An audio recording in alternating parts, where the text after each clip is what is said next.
Hey everybody, I wanted to talk today about faith because faith is what causes us to believe what we believe. It's what causes us to do the things that we do as followers of Jesus and as believers. It's what led me and my family to do what we're doing, but I know that it leads every individual and every family that has put their faith and trust in Jesus and has made God their Lord to do what it is that they do. And so I wanted to talk about that a little bit because faith is fickle. I mean, let's be honest. It's easy to doubt. It's easy to waver in our faith. We see that in James, that when we ask for wisdom, to ask in faith. Because if we don't, then we're just like a man who's tossed back and forth by the waters of doubt. And so how do we overcome that? And James' response is faith. And then he goes into this whole idea about how faith is active in James 2. And I heard a sermon a couple of weeks back from Sean Gooding. Shout out to Sean. Incredible job about how God uses the broken and how we're considered faithful and righteous, and it's because of what our faith is in. It's not because of what we ourselves are capable of doing. Hebrews gives this long list in chapter 11 of that letter of these people of faith, and these people of faith are messed up. So he preached this sermon about that, and it's what their faith led them to do. So we have the idea of Abraham leaving his home for a foreign land and just following God out of faith. He made mistakes along the way, but ultimately his faith led to his obedience towards Jehovah.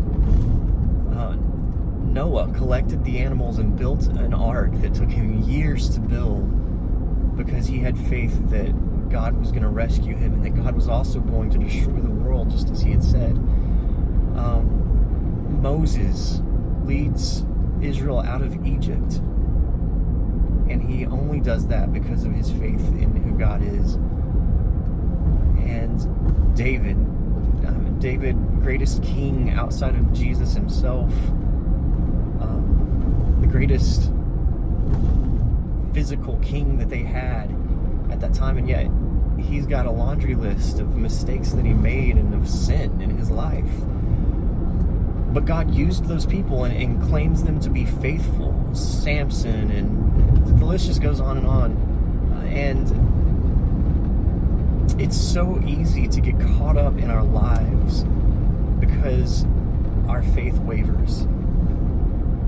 The thing about faith is that it's dependent. It's dependent on the one we're putting our faith in. So if we're putting our faith in ourselves, then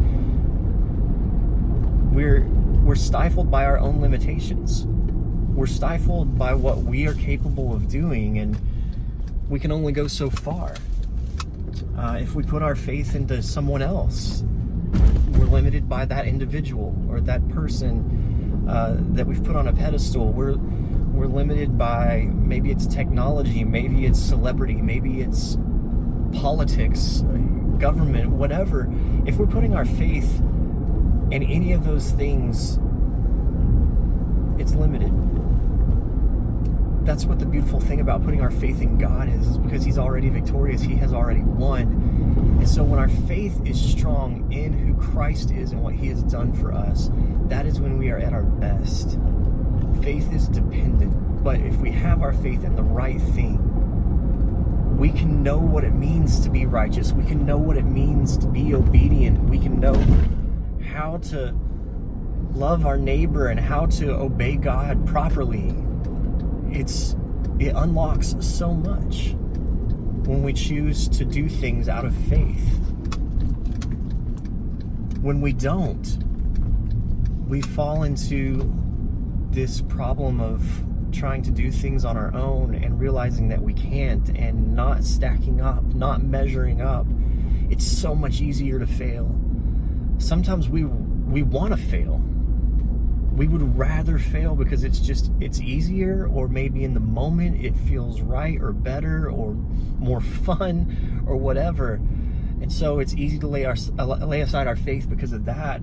But I think more times than not, it's because we just know that we can't when it comes right down to it. We know that we're going to fail, so we might as well just go ahead and get it out of the way. Being righteous is hard. Being a follower of Christ, being a Christian, being Christ-like is impossible. That's why I heard Louis Giglio say one time, there's only one that was able to do it, and he was so good at it, we named it after him. Being a Christian is not an easy task, and it doesn't make everything in life, in this life, perfect. It doesn't fix all of our problems. What it does is it drives us to the one who has overcome all of our problems. He's overcome the world. He's already done everything that there is to do, and he lives in eternity, and he can give us eternity. He promises eternity to us as long as we're willing to put our faith in him. And when we put our faith in him, it drives us to want to be righteous. It drives us to want to be obedient. It drives us to have an understanding that it doesn't all hinge on us. It's all on him. And in many, many ways, that's a relief. Paul put it this way: the things that I want to do, I don't do. The things that I don't want to do, I do. Oh, wretched man that I am. But then he says, glory to God that I don't have to rely on myself. Rather, I put my faith in the one who is able. I hope that you can say that. And if you can't, then I hope that you will do that.